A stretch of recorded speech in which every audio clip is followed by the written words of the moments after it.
জীবন দিয়া ফেলাই, শহীদ হয়ে যাই, শুটিং করতে যাই। এই যে দেখছেন কাটা, খেজুরের কাটা পায়ের মধ্যে ঢুকিয়া গেছে, হজম করছি বিষ, তারপরও ডায়লগ থামাই নাই। কি স্যার কি বলেন? স্যার আসেন, এই যে মাত্র আপনি দেখেন, কসম খেয়ে কইতে আসছি পায়ের মধ্যে ঢুকছে, তারপরও কি শুটিং বন্ধ করি নাই। ঝড় বৃষ্টি যাও, প্রচন্ড গরমের দিনে এই ভদ্রলোকের কোটটাই পরাইয়া টপ টপ ঘাম পরে, তারপর ছাড়ে না। এরপর আবার আছে মিলন, আছে রাজা সাহেব। সেটা হলো কি, প্রচন্ড শীতের মধ্যে ভাই এই লুঙ্গিটা কাঁচা দিয়া হোকার মধ্যে ঢুকাইয়া সেন্ডু গেঞ্জি এই কাঁপতে থাকি। তারপর ডিরেক্টর অ্যাকশন, যদি কই ভাই আত্মাও কুকরা দিয়া হে ভাই, কথা কম কাজ আগে। এবার বুঝেন পাবলিক, এত কষ্টের পর যদি আমরা নাটক না দেখেন, ভালো না বাসেন, তাইলে আমি বলার কিছু নাই, কথা হইলে ফট্টু রাইস ফট্টু মানি, দুগা বাতের লিগিয়া আর কয়টা টাকার লিগিয়া।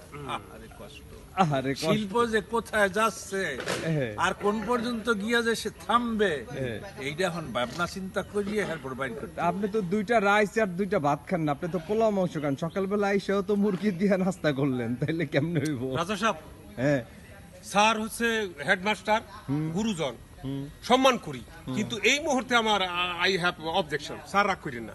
বিষয়টা হইল, স্যার যে বলছে দুইটা ভাতের জন্য করি, তুমুল প্রতিবাদ জানাই।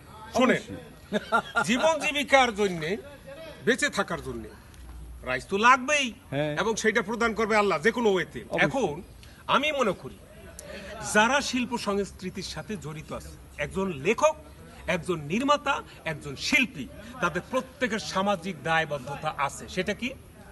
আমাদের কাজ হচ্ছে চিত্ত বিনোদনের মাধ্যমে সমাজটাকে সংস্কার করা, সমাজের অসঙ্গতি তুইলা ধরা, সমাজ থেকে অন্যায়, অত্যাচার, ব্যভিচার, পাপাচার, খুন, ধর্ষণ, বাল্যবিবাহ, মদ, জুয়া, তারপর কি ইফটিজিং, এই সমস্ত কিছুর বিরুদ্ধে মানুষকে গণসচেতনতা সৃষ্টি করা। কথা কি বলছি? 100%। এরপর ধরেন, এরপর আর থাকে কি?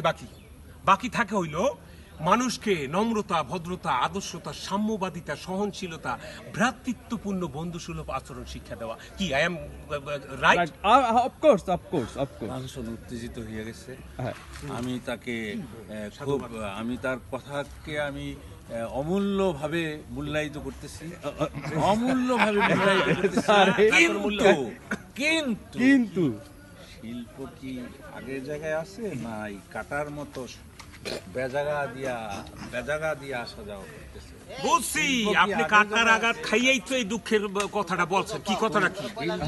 তার তো অনেক তিক্ত অভিজ্ঞতা, হ্যাঁ, 50 বছরের তিক্ত জ্বালা যন্ত্রণায় জৈলা পুইরা মুখ দিয়ে এই কথাটা বহিঃপ্রকাশ করছে। সহজে ঘটে নাই, সে দেখছে যে শিল্পী এবং শিল্প ধ্বংসের পথে, সেই জন্য সেই দুঃখের কথাটা বলছে। আমিও আপনার সাথে একমত, কিন্তু আমার কথায় যুক্তি আছে। কথাটা কি বলছে? 100% কথায় যুক্তি আছে।